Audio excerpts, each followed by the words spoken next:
Bueno, una disculpa sobre el tema, hubo un sobrecalentamiento del equipo, por eso es que hemos quedado a medias en la plática amena sobre los billetes de banco privado. Mencionábamos sobre el costo diferenciado y el uso de lo que sería poblacional de los billetes banco privado entre los primeros del Banco Boliviano. Nos mencionaba aquí nuestro autor e investigador Tito Ronald Medrano Araúz sobre el valor implicado de estos billetes. ¿Nos menciona un poco más sobre el billete de 100 pesos fuertes? Claro que sí. Les hacía el comentario de que estos billetes tenían un poder adquisitivo demasiado elevado. Por ejemplo, este billete alcanzaba para comprar una casa, el equivalente a lo actual. Podemos decir que un billete de un peso fuerte tenía el poder adquisitivo de tener ahora una cantidad de dinero equivalente a $5,000. Así que la cantidad de artículos que se compraba con esto era enorme. La población solamente tenía en sus manos, en su poder, el uso de monedas en aquella época. Tener un billete de uno incluso era algo grande. Así que los billetes de mayor valor solamente se manejaban entre comercios grandes, negocios industriales, importación, exportación y en la parte de comercio entre bancos, las transacciones entre bancos. Es muy interesante lo que menciona sobre las transacciones industriales. ¿Hay algún banco o algunos indicios relacionados con lo que sería el problema que ha suscitado a través de lo que es los costos textiles, puesto que conocemos que en algún momento la industria textil boliviana sufrió una pérdida dentro de lo que es su desarrollo por la competitividad que tuvo con los textiles ingleses? Entonces, ¿estos billetes han sido ocupados para alguna importación con Europa o solamente con la región? Ya, en ese punto hay que diferenciar dos cosas. El asunto de la pérdida del espacio que teníamos con nuestros textiles es algo más contemporáneo. Ya. Y perdimos el mercado precisamente por poner barreras comerciales nosotros por parte del Estado boliviano. Perdimos por el poco incentivo y poco apoyo gubernamental a las industrias que producían todo lo que se refiere a este tipo de rubro, lo que se refiere a la parte textil. Eso es una parte. Ahora, si hubo algún banco que apoyó a esto a sus inicios, sí existió, que es el Banco Industrial, inicialmente se llamaba Banco Industrial de La Paz. ¿Ya? Ese lo podemos ver que se encuentra en este tomo, si no me equivoco. Sí, en este se encuentra el Banco Industrial. ¿Ya? Que empieza a funcionar el año 1900, posterior a la Guerra Federal, en la cual se traslada la capital de Sucre a La Paz. Empieza a funcionar este banco como regional y luego como banco nacional a nivel nacional en otras sucursales a nivel país. Pero todo lo que se refiere a que estos bancos se han influenciado en algún tipo de comercio fuera del país, hubo dos que tuvieron bastante influencia fuera del país, que son el Banco Nacional y el Banco Mercantil. Sobre todo el Banco Mercantil, ya que su propietario Simón Patiño tenía sucursales en Argentina, en Perú, tenía en Chile, e incluso en Inglaterra, si no me equivoco también tenía en Italia, así que se movía por distintos lugares del mundo. País con el que tenía negocios Patiño, país en el que colocaba una sucursal del Banco Mercantil en aquella época, que empezó a funcionar en el año 1906. Es muy interesante lo que menciona. Dentro de algunos datos históricos que nos interesa para lo que es el coleccionismo, sobre todo la difícil situación de conseguir billetes como del Banco Nacional de Bolivia, la emisión del litoral, que es un ítem muy, muy raro, muy apetecido por lo que son los coleccionistas nacionales, pero ya nos ha mencionado un poco sobre lo que es el Banco Industrial y otros bancos que son muy interesantes dentro de lo que es el coleccionismo regional y también nacional. ¿Nos puede mencionar un poco más o mostrar un poco sobre lo que sería respectivo al Banco Industrial, al Banco de Comercio, al Banco Oriental, que lo hemos observado en algunas otras entrevistas. Hagamos un resumen. En este volumen 1 se encuentra el Banco Boliviano y sus precursores, ya que hemos visto el José María Artola y otros, el Banco Nacional de Bolivia y Banco Potosí. Voy a hacer un pequeño resumen mostrándole de que dentro del Banco Nacional de Bolivia están los mencionados billetes del litoral, que vendrían a ser estos de aquí. Y son muy difíciles de conseguir. Pero la ventaja de esta emisión, y ahorita vamos a tocar el tema de lo que estaba preguntando, es que dentro de ellos viene como un obsequio reproducciones en tamaño real de los billetes que se ocuparon en aquella época.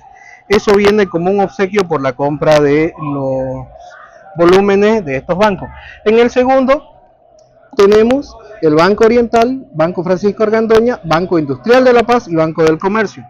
Aquí podemos hablar, por ejemplo, de un banco, y se lo vamos a mostrar al final para que vean que todos tienen su obsequio. El Banco Oriental de Santa Cruz, que es muy poco conocido. Tenemos un billetito que no quiere aparecer ahorita en este momento. Está aquí. Este es el billete del Banco Oriental de Santa Cruz, que funcionó el año 1891, juntamente con la revolución de los domingos, ya quedan Domingo Ardaya y Domingo Ávila los principales impulsores de esta revolución. Ya estaba autorizado antes por el señor Jerónimo Tasso, que fue quien hizo la solicitud de la instalación de este banco, y aprovecharon aquella revolución para poder emitir estos billetes que algunas personas lo consideran como promesa de pago de la revolución y otros como un panfleto que era como una especie de promoción de aquella revolución. Ambos podrían ser hasta cierto grado válidos. También tenemos lo del Banco Industrial de La Paz, los que apoyaron la revolución industrial en La Paz, porque hubo una pequeña revolución en los inicios del año 1900, ya que era necesario mover la industria. Estaba bajando los precios de la plata a nivel internacional, el estaño estaba empezando a imponerse a nivel nacional ante la caída de fines de siglo del precio de la goma, la guerra del Acre que se venía ya en aquellos años, en aquellos días, en el final del siglo, y la única situación era impulsar la industria, no solamente en La Paz, sino también en otros lugares del país. Y fue una forma en que algunos bancos apoyaron algunos sectores. Por ejemplo, el Banco Comercial de Oruro apoyó todo lo que era el negocio de la importación y exportación en Bolivia, sobre todo en el lado de Oruro. El Banco Industrial al sector el cual representa la industria. Francisco Argandoña impulsó también la minería y le decían como el hermanito menor del Banco Nacional de Bolivia, ya que todos los propietarios de aquel banco eran los mismos que habían también en el Banco Nacional de Bolivia. Y vamos a hablar de los últimos bancos que se establecieron, que fueron el Banco Agrícola, su nombre mismo lo indica, que fue para poder apoyar al sector del mismo nombre que es el agrícola, el Banco Mercantil, del cual ya hablamos, que era de propiedad de Simón Patiño, y el Banco de Bolivia y Londres y Banco de la Nación Boliviana. Bolivia y Londres y Nación Boliviana tienen una especial participación en la historia de Bolivia. Bolivia y Londres fue un banco creado con capitales ingleses y cierta participación del Estado. Se puede considerar el primer intento de un banco mixto, pero en realidad el primer banco mixto que existió fue el Banco de la Nación Boliviana, porque tenía inversión del Estado e inversión privada. Esto dio origen a que el año 1928 se contrate a un economista de apellido Kemmerer, quien vino y elaboró un plan y un proyecto para poder establecer el Banco Central de Bolivia, sustentado en todos los activos y todas las sucursales que tenía el Banco de la Nación Boliviana. Entonces, en resumen, podemos decir que la similita para que tengamos el Banco Central de Bolivia ahora fue el Banco de Bolivia y Londres, porque en base a ese sistema se estableció el Banco de la Nación Boliviana, y en base al Banco de la Nación Boliviana es que se crea el Banco Central de Bolivia que opera actualmente. Es muy interesante lo que menciona sobre la estructura del Banco de Bolivia y Londres y el Banco de la Nación Boliviana.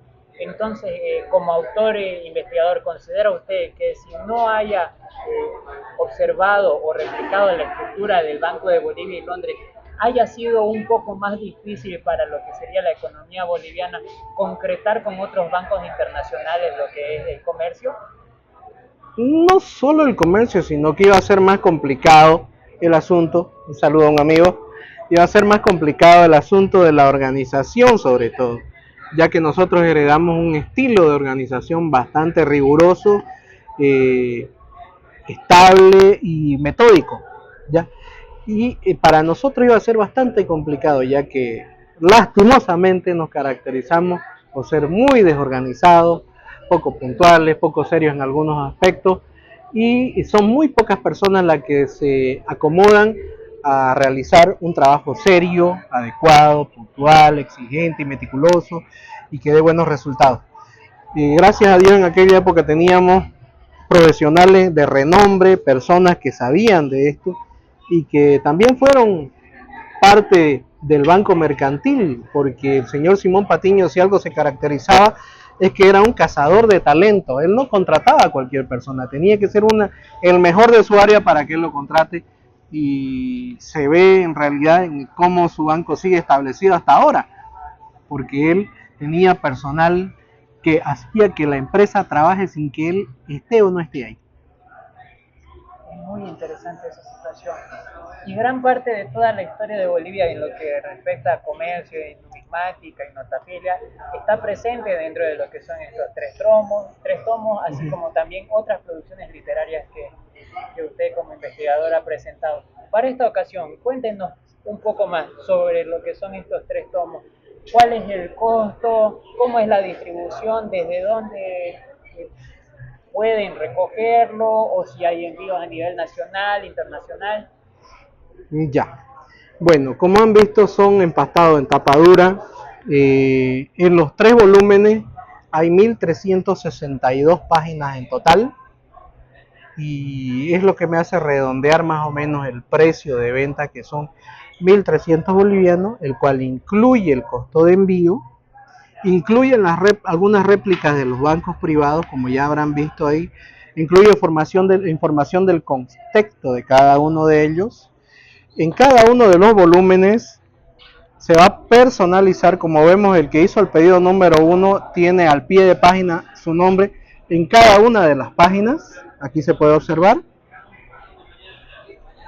Además de lo que les mostraba la página para poder hacer su recolección de firmas de personalidades, de alguna autoridad o quien quieran ustedes realizar, las réplicas respectivas y todas las páginas en colores.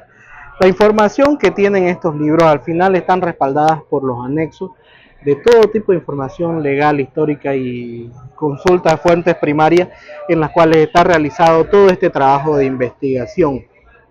Y se realizan envíos a nivel Bolivia o entrega a domicilio si es en Santa Cruz por el mismo precio, no existe recargo alguno en base a ello, ¿ya? Eso queremos que quede claro. Este trabajo me ha tomado casi 15 años realizarlo. No existe un libro con este tipo de información en todo Bolivia. Es la primera vez que me estoy arriesgando a realizarlo, y en base a todo tipo de información de diferentes publicaciones, de investigación, de distintas emisiones, de los bancos, de las casas emisoras. O sea, es un trabajo bien cuidadoso en el cual, si ustedes observan, no solamente es la descripción de las imágenes de los billetes, sino que se describe la cantidad de billetes emitidos, las series, perdón, las firmas a las cuales corresponden y las numeraciones de los billetes que fueron estudiados, que son el respaldo. Aquí vemos las firmas de cada uno de ellos. O sea, esto no existe en Bolivia. No hay, solamente está la información de tal billete y ya, incluso sin imágenes en algunos casos. Aquí están las imágenes de absolutamente todos los billetes, incluso algunas pruebas y especímenes que no se han conocido en Bolivia, que he tenido la autorización de los propietarios para poder publicarla, he conversado con ellos, y se encuentran en estos volúmenes. No falta absolutamente ni una sola imagen que se haya conocido hasta el momento, están todas en estos volúmenes. Perfecto, muy agradecido. ¿Algún otro comentario, recomendación o una instructiva que le dé a los coleccionistas que están comenzando en lo que sería este mundo del coleccionismo numismático, notafílico? La recomendación que yo le daría es valoremos el trabajo de todas las personas que tratan de aportar algo. No importa que sean tipo de publicaciones digitales o escritas, apoyemos. Y hay una persona a la que, bueno, en realidad son varias, a las que me gustaría mencionar. Por ejemplo, el señor Augusto Dehesa Zambrana es una persona que ha sido el único que se ha animado a publicar un blog en el cual hemos tenido bastante información. El señor Luis Alberto Asbun Carmi, que ha publicado el primer catálogo de Bolivia, que es una referencia en la actualidad. El doctor Grover Cava, que tiene una colección inmensa. Hay muchos otros coleccionistas como el señor Samuel Pintado, coleccionistas como Fernando Sotelo, Jürgen Ferrufino, personas a las que yo les debo mucho agradecimiento porque me han facilitado piezas para poder estudiarlas y coleccionarlas, y en algunos casos cuando la he comprado yo, o si no para poder colocar la imagen en algunos espacios que tienen en estos volúmenes que yo he publicado. Luego, un consejo más sobre todo esto: cuidemos nuestra riqueza histórica, cuidemos nuestra riqueza, es lo único que tenemos a nosotros que nos identifica y nos llena de orgullo como bolivianos. Perfecto, muy agradecido. Y esto sería parte de lo que es conocer un poco acerca de coleccionistas e investigadores numismáticos y notafílicos. En esta ocasión con Tito Ronald Medrano Araúz, muy agradecido. Gracias.